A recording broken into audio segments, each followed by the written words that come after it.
1979년 10월 26일 궁정동에서 울린 총성은 김계원의 운명과 대한민국 현대사를 송두리째 바꾸어 놓았다.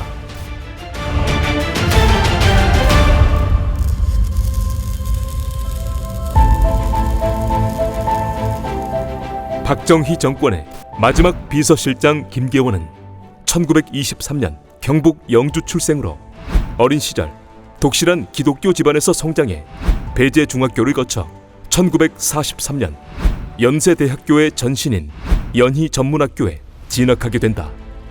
그는 과정에서 군인보다는 음악인의 꿈을 키워왔고 때문에 연희전문학교 시절에는 경성방송국의 오케스트라 단원으로 활동하기도 했었다. 하지만 연희전문학교 시절 학병제를 실시한 일본으로 인해 김계원은 강제 징집되어 일본으로 건너가야 했고 일본 예비사관학교에 들어가 나고야와 교토 등에서 생활하다 해방 후 귀국하게 된다. 이후 김계원은 학업을 이어가려 했지만 여의치 않아지자 지인의 권유로 국군준비대에 참여했다가 1945년 12월 군사영어학교에 들어가며 군인으로 살아가게 되었다. 그렇게 그는 1946년부터 어린 시절 경험을 살려 군악대를 창설하며 군생활을 시작했고 6.25 때는 포병감과 포병사령관으로 6.25 이후에는 27사단장, 육군본부 등에서 근무하며 1960년까지 군생활을 이어왔다.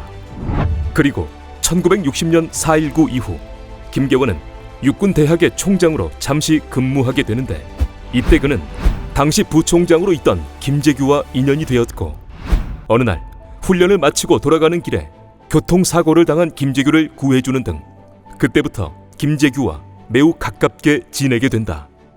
또한 같은 시기 전부터 알고는 있었지만 그렇게 가깝지는 않았던 박정희와도 가까워지게 된다.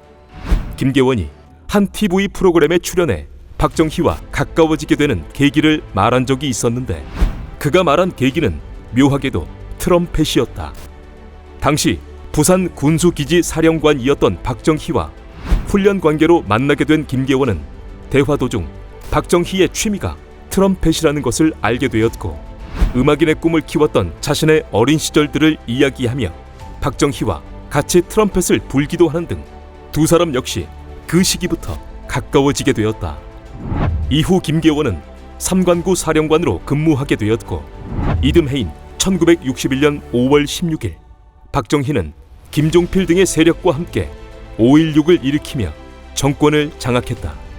김계원은 5.16에 직접 가담하지는 않았지만 5.16 이후 그는 충청남북도 계엄사무소장으로 발령받아 일하게 되었다.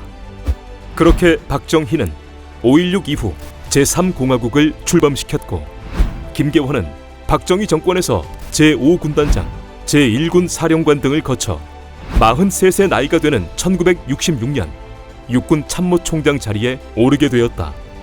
그리고 1969년 9월 임기를 마친 그는 25년간의 군생활에서 예편하게 되었다.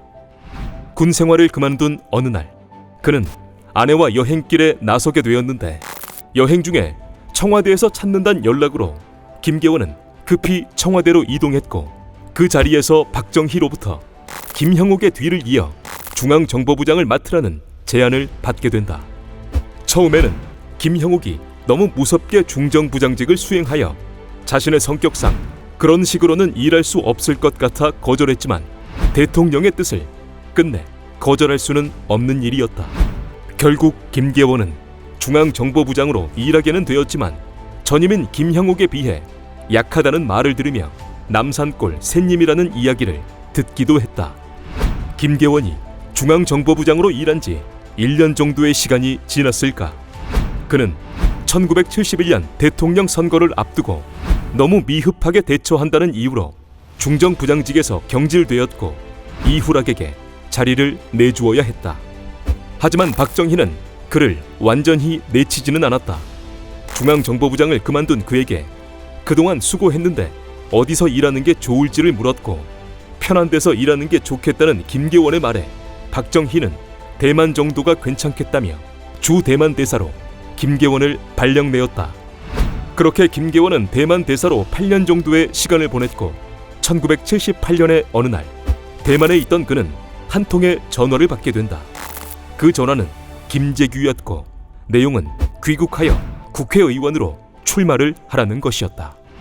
그렇게 귀국한 그는 국회의원 준비는 했지만 결국 출마는 하지 못했고, 그런 그에게 박정희는 청와대로 들어와 비서실장으로 일하라는 제안을 하게 된다.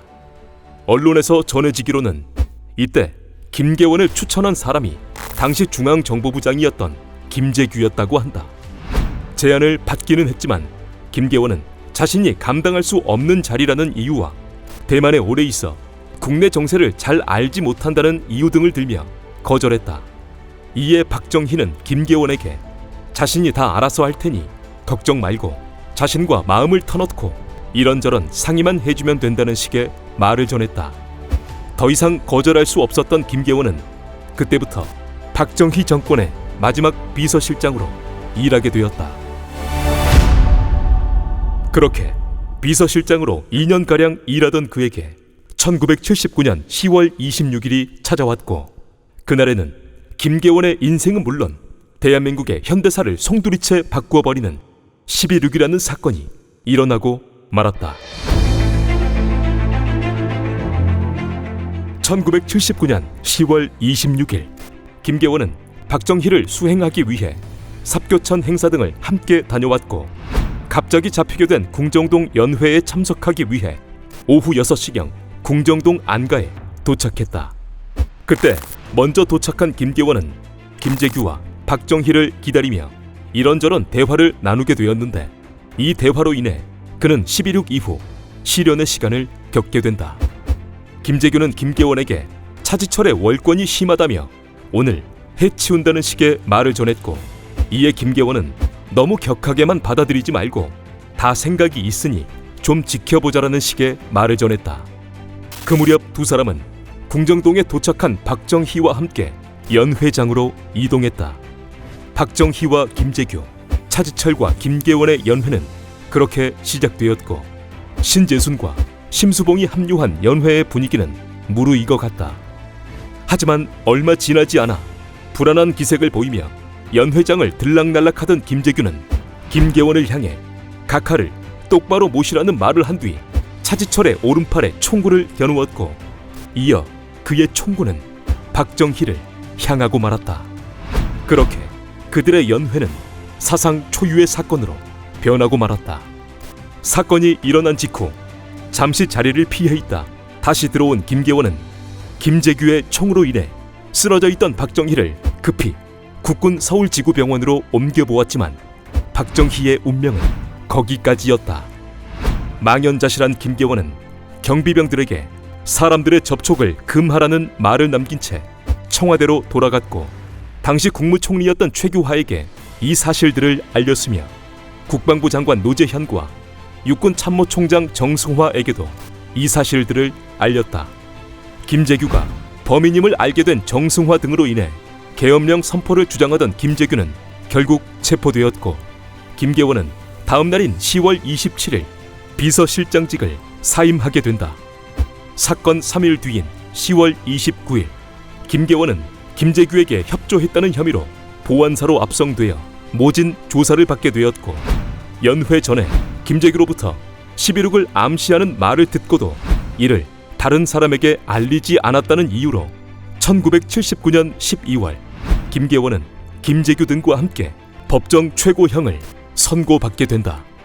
한 달여 뒤인 1980년 1월 김계원은 무기징역으로 형이 감형되었지만 그 조건은 모든 재산을 헌납하는 것이었고, 과정에서 예비역 육군 대장이었던 그는 이등병으로 강등되어야 했다. 그렇게 세월은 지나 2년 정도 김계원이 수감 생활을 하는 동안 전두환은 제5공화국을 출범시켰고, 1982년 김계원은 형 집행정지로 석방되었으며, 그로부터 6년이 지난 1988년 노태우 정권에서 특별사면으로 복권되었다. 복권된 이후 김계원은 별다른 외부 활동을 하지 않다가 원효실업이라는 기업의 회장으로 잠시 근무했었고, 2005년에는 창군 동호회 회장을 지내기도 했다.